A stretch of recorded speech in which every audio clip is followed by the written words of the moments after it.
Dans les départements de l'Est et du Nord, occupés depuis 4 ans, ce sont des dizaines de milliers de soldats allemands qui doivent se retirer. Ces hommes rentrent en Allemagne, pleins de rancœur et de violence.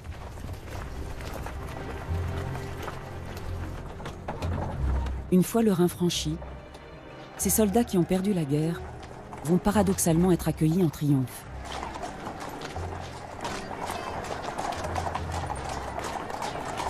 En voyant ces images, on pourrait s'y tromper. Qui sont les vaincus? Qui sont les vainqueurs? En réalité, les Allemands n'ont pas le sentiment d'avoir perdu la guerre. Le pays n'a jamais été pénétré par les Français, ni même atteint par les combats.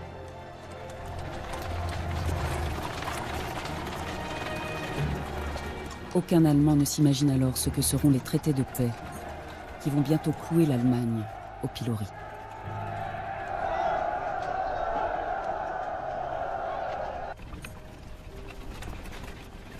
De leur côté, les Français qui réinvestissent les régions libérées découvrent un chaos inimaginable.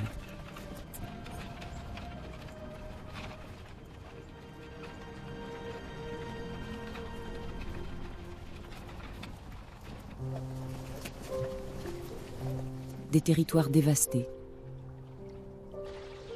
et une population affamée.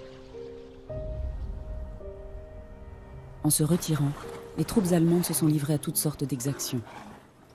Les maisons ont été pillées, les ponts ont été détruits,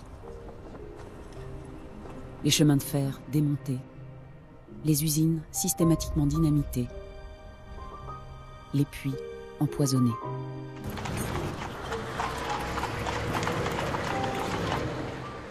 Les terres agricoles ont été inondées et les soldats allemands, qui sont comme les soldats français, majoritairement des paysans, n'ont pas oublié de scier les uns après les autres les arbres fruitiers.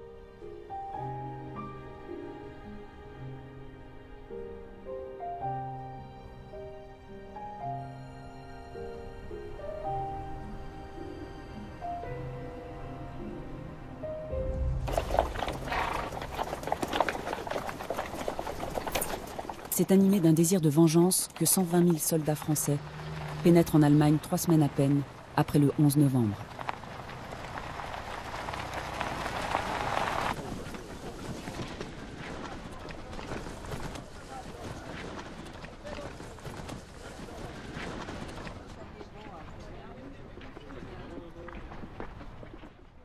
Ils vont occuper la Rhénanie, sur la rive gauche du Rhin, en application immédiate de l'article 5 de l'armistice.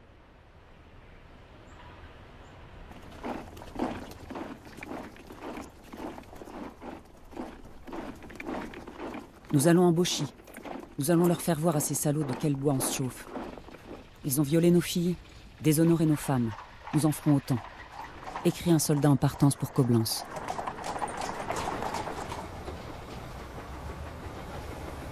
En quelques jours, les soldats français débarquent avec armes et bagages, sous le regard incrédule de la population.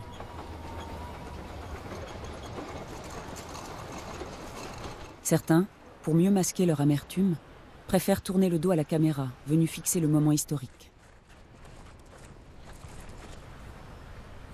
Les Français sont devenus des troupes d'occupation. Ils prennent possession des hauts lieux de l'administration, car il faut rapidement installer son pouvoir. Et toujours avec la population comme témoin, ils procèdent à l'expulsion pure et simple des policiers allemands. Désormais, dans ces régions d'Allemagne, l'autorité est incarnée par les Français.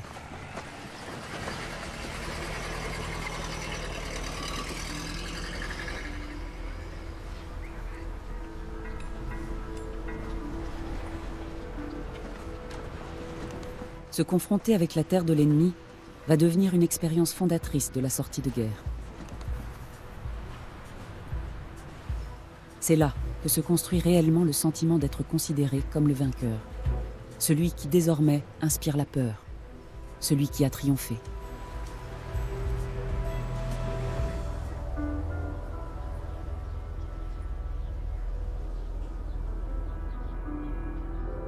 Le gouvernement français prend alors une décision qui va tendre à l'extrême les relations avec la population locale. l'envoi en Rhénanie d'un corps expéditionnaire constitué de près de 10 000 soldats, des troupes coloniales.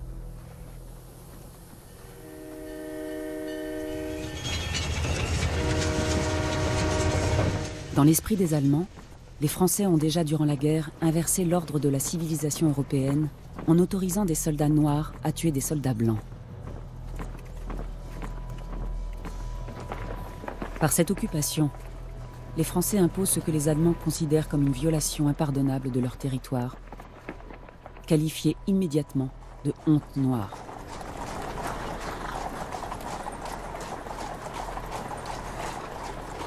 Et quand ces troupes défilent dans les villes, les agitations de la foule sont fermement contenues.